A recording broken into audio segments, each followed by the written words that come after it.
Hello friends, welcome to my YouTube channel. இப்போ நம்ம ஒரு சப்பாத்திக்கு ஒரு அருமையான குருமா ரெடி பண்ண போகிறோம். அதுக்கு தேவையான பொருள் என்னென்னு பார்த்தீங்கன்னா, கேரட்டு ஒரு 50 கிராம் எடுத்துக்கிறேன். பீன்ஸ் பார்த்திங்கன்னா ஒரு 9 பீன்ஸ் எடுத்துருக்கிறேன். தக்காளி மீடியம் சைஸ் தக்காளி 1 எடுத்துருக்கிறேன்.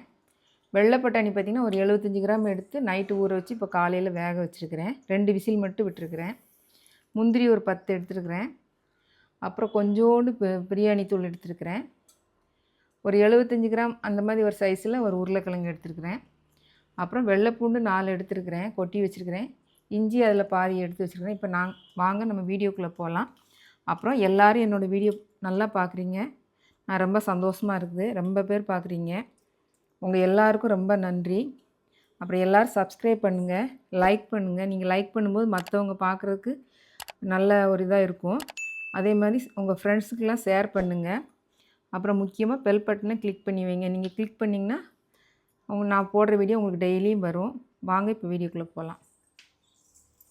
பாருங்கள், குக்கர் அடுப்பில் வச்சு எண்ணெய் ஊற்றி எண்ணெய் காஞ்சிருச்சு. எண்ணெய் ஒரு 2 ஸ்பூன் ஊற்றிருக்கிறேன். இப்போ இதில் பெரிய வெங்காயம் கொஞ்சமாக கருவேப்பிலை போட்டுக்கலாம் வாசத்துக்காக. இதை நல்லா வதக்கிக்கலாம். பாருங்கள், வெங்காயம் இப்போ வதங்கிருச்சு. நம்ம இந்த ஒரு தக்காளி அரைச்சி வச்சுருக்கிறோம் பார்த்திங்களா, அதை போட்டுட்டு கொஞ்சம் உப்பு போட்டுக்கலாம், கல் உப்பு. ஏன்னா நம்ம பட்டாணியில் கொஞ்சம் உப்பு போட்டு வேக வச்சுருக்குறோம், அதனால் கொஞ்சமாக போட்டுக்கலாம். அப்புறம் தேவைப்பட்டால் போட்டுக்கலாம், சரிங்களா. இதையும் கொஞ்சம் நல்லா வதக்கலாம். பாருங்கள், தக்காளி ஓரளவுக்கு வதங்கிருச்சு. நம்ம இப்போ இஞ்சி வெள்ளைப்பூண்டு போட்டுக்கலாம்.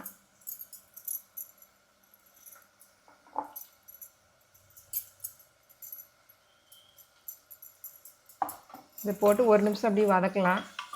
இந்த குருமா பார்த்திங்கன்னா ரொம்ப டேஸ்ட்டாகவும் நல்ல மணமாகவும் இருக்கும். இது நம்ம சாப்பாட்டுக்கும் பயன்படுத்திக்கலாம், சப்பாத்திக்கும் பயன்படுத்திக்கலாம். சாப்பாட்டுக்கு பயன்படுத்துகிறோம் அப்படின்னா கொஞ்சம் கெட்டியாக வச்சுட்டு ரசம் வச்சா சூப்பராக இருக்கும். இப்போ நான் இது காலையில் சப்பாத்திக்கு தான் ரெடி பண்ணுறேன். இது நல்லா ஓரளவுக்கு வதங்கட்டும்.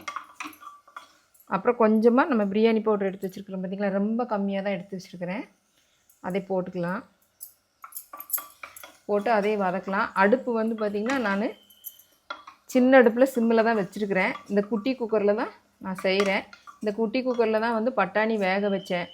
பட்டாணி எப்படின்னா 12 மணி நேரம் ஊற வச்சிட்டேன். நைட்டு 8 மணிக்கு ஊற வச்சு இப்போ காலைல 8 மணிக்கு தான் வேக வச்சேன். கரெக்டாக 4 நிமிஷத்தில் 2 விசில் வந்துச்சு. வந்தோடனே ஆஃப் பண்ணிட்டேன். ஆஃப் பண்ணிவிட்டு பார்த்தேன், வெந்துருச்சு. நீங்களும் அந்த மாதிரி பண்ணிக்கோங்க. நான் 75 கிராம் அளவு தான் போட்டிருக்கிறேன். நீங்கள் உங்கள் வீட்டுக்கு அதிகமாக தேவைப்படுதுன்னா நீங்கள் பார்த்து அதுக்கு தகுந்த விசில் விட்டுக்கோங்க. இது நாங்கள் 4 பேர் காலையில் சப்பாத்திக்கு சாப்பிட்றதுக்காக ரெடி பண்ணுறேன். உங்கள் வீட்டில் நீங்கள் எத்தனை பேர் இருக்கிறீங்க என்னென்னு பார்த்துட்டு அதுக்கு தகுந்த தேவையான அளவு எல்லாமே போட்டுக்கோங்க. இப்போ நான் அடுப்பை ஃபுல்லாக வச்சுக்கிறேன். வச்சுட்டு இப்போ நம்ம எல்லா காயும் போடுறோம். ஃபஸ்ட்டு உருளைக்கிழங்கு போட்டுக்கலாம். உருளைக்கிழங்கு கருத்துருன்ட்டு தண்ணியில் போட்டுருந்தேன். குட்டி குட்டியாக எல்லா காயும் நறுக்கிக்கோங்க, அப்போ நல்லாயிருக்கும் சாப்பிட்றதுக்கு. அப்புறம் கேரட் போட்டுக்கலாம். அப்புறம் இந்த வேக வச்ச பட்டாணி போட்டுக்கலாம்.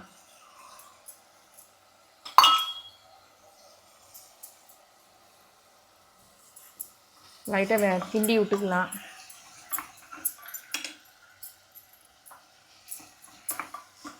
கிண்டிட்டு இப்போ இதில் பார்த்திங்கன்னா நான் என்னென்ன சேர்த்துருக்குறேன்னா ஒரு 6 பச்சை மிளகா சேர்த்துருக்குறேன்.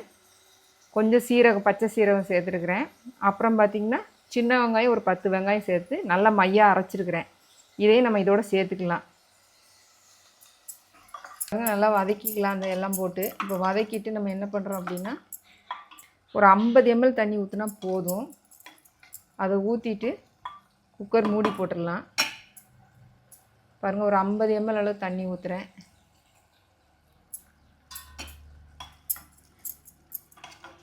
தண்ணி அந்த காய் முங்குற அளவுக்கு இருந்தால் போதும். காய் சீக்கிரம் வெந்துடும். ஒரு விசில் மட்டும் நம்ம விட்டு ஆஃப் பண்ணிடலாம்.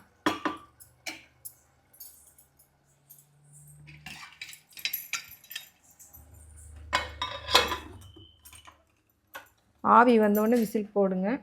ஒரு விசில் வந்தோடனே ஆஃப் பண்ணிடலாம். அப்புறம் பார்க்கலாம். பாருங்கள், நம்ம ஒரு விசில் விட்டு எடுத்துட்டோம். இப்போ விசில் அடங்கிருச்சு. ஓப்பன் பண்ணி பார்க்கலாம். பாருங்கள், தண்ணி அளவாக தான் இருக்குது, அதிகமாக இல்லை. நம்ம இப்போ அது அடுப்பில் வச்சு அடுப்பு பற்ற வச்சுக்கலாம். பற்ற வச்சுட்டு இதில் பார்த்திங்கன்னா கசகசா, பெருஞ்சீரகம், சோம்புன்னு சொல்லுவாங்க, அது 10 முந்திரி, தேங்காய், இந்த 4 பொருளையும் வந்து தனித்தனியாக வறுத்துட்டு, ரொம்ப வறுக்கலை, லைட்டாக வறுத்துருக்குறேன். வறுத்துட்டு இப்போ நல்லா மையாக அரைச்சிட்டோம். இதை வந்து நம்ம இதில் சேர்த்துட்டு லைட்டாக கொதி வந்தோடனே நம்ம ஆஃப் பண்ணிடலாம். சரிங்களா?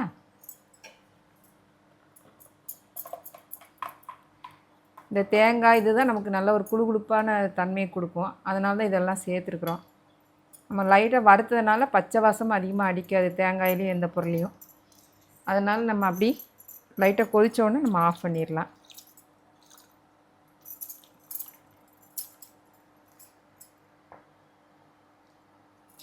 உங்களுக்கு தண்ணி தேவைன்னா கொஞ்சமாக ஊற்றிக்கோங்க. நீங்கள் கெட்டியாக சாப்பிட உங்களுக்கு பிடிக்கும் அப்படின்னா கெட்டியாகவே அப்படியே வச்சுக்கோங்க. பாருங்கள் எந்த அளவுக்கு கெட்டியாக இருக்குதுன்னு பாருங்கள். இது ஓகேவான்னு பார்த்துக்கோங்க. ஆனால் இப்போ நம்ம சப்பாத்திக்கு சாப்பிட்றோன்னா இந்த மாதிரி இருந்தாலும் ஓகே, சாப்பாட்டுக்கு சாப்பிட்னா இது ஓகே தான். இப்போ வந்து நீங்கள் டேஸ்ட் மட்டும் பார்த்துக்கோங்க. உப்பு மட்டும் தேவைன்னா போட்டுக்கலாம். மற்ற எல்லாமே போட்டுட்டோம். உப்பு கொஞ்சம் தேவைப்படுது அப்படின்னா நீங்கள் போட்டுக்கோங்க. ஓகேன்னா விட்டுருங்க. நான் பாருங்கள் கொஞ்சோண்டு தண்ணி ஊற்றுறேன். மிக்ஸி ஜார் கழுவி அவ்வளோதான் ஊற்றிருக்கிறேன். இப்போ லைட்டாக கொதிக்கட்டும், அப்புறமா நம்ம ஆஃப் பண்ணிடலாம் அடுப்பை. நானும் டேஸ்ட்டு பார்த்துக்கிறேன். லைட்டாக உப்பு தேவைப்படுது, நான் போட்டுக்கிறேன். இப்போ நம்ம இதுக்கு ஒரு தாளிப்பு கொடுத்துடலாம்.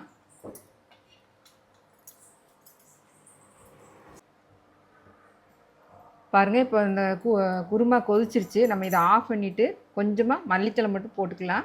அப்புறம் நம்ம தாளிக்கலாம். சரிங்களா? பாருங்கள் நம்ம இப்போ தாளிக்கிறதுக்கு வடைச்சட்டி வச்சுட்டோம். எண்ணெய் கடலெண்ணெய் தான் சேர்த்துருக்குறேன். எல்லாத்துக்குமே 4 ஸ்பூன் ஊற்றிருக்கிறேன். உங்களுக்கு தேவையான அளவு நீங்கள் ஊற்றிக்கலாம்.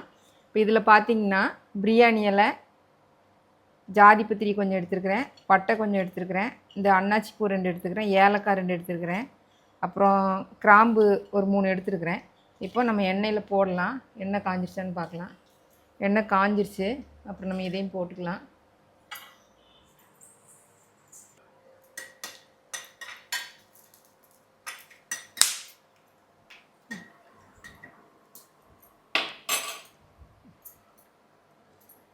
இப்போ நம்ம இந்த பட்டை இதெல்லாம் போட்டதெல்லாம் நல்லா காஞ்சிருச்சு. அதுக்கடுத்து வெங்காயம் போட்டுக்கலாம்.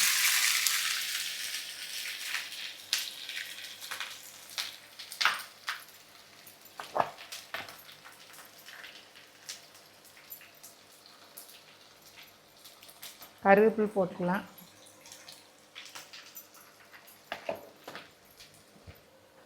பாருங்கள் நல்லா தாளித்து முருகலாயிடுச்சு. நம்ம அடுப்பை ஆஃப் பண்ணிவிட்டு நம்ம ஊற்றிடலாம். மல்லித்தழை போட்டுக்கலாம். போட்டுட்டு தாளிசத்தை ஊற்றிட்டு டக்குன்னு மூடி வச்சுருங்க. அப்போ தான் நல்லா மணம் அடிக்கும். பாருங்கள் 1 நிமிஷம் ஆயிடுச்சு. இப்போ நம்ம ஓப்பன் பண்ணிவிட்டு இதை நல்லா கிண்டி விட்டுக்கலாம். மல்லித்தழையும் போட்டுட்டேன். இப்போ பார்த்திங்கன்னா அருமையான வெள்ளை குருமா உங்களுக்கு ரெடி ஆயிடுச்சு. நீங்களும் இதை செஞ்சு பாருங்கள், சாப்பிட்டு பாருங்கள், எனக்கு கமெண்ட் பண்ணுங்கள். உங்களோட ஃப்ரெண்ட்ஸுக்கும் நீங்கள் இதை ஷேர் பண்ணுங்கள். நிச்சயமாக உங்களுக்கு ரொம்ப பிடிக்கும்னு நினைக்கிறேன். பெரியவங்க சின்னவங்க எல்லாருமே சாப்பிட்லாம். ஏன்னா இஞ்சி வெள்ளைப்பூண்டு எல்லாமே சேர்த்துருக்குறோம். அதனால் நல்ல டேஸ்ட்டாகவும் நல்ல மணமாகவும் இருக்கும். என்னோடய வீடியோ பார்க்குற எல்லாருக்கும் ரொம்ப நன்றி. வணக்கம்.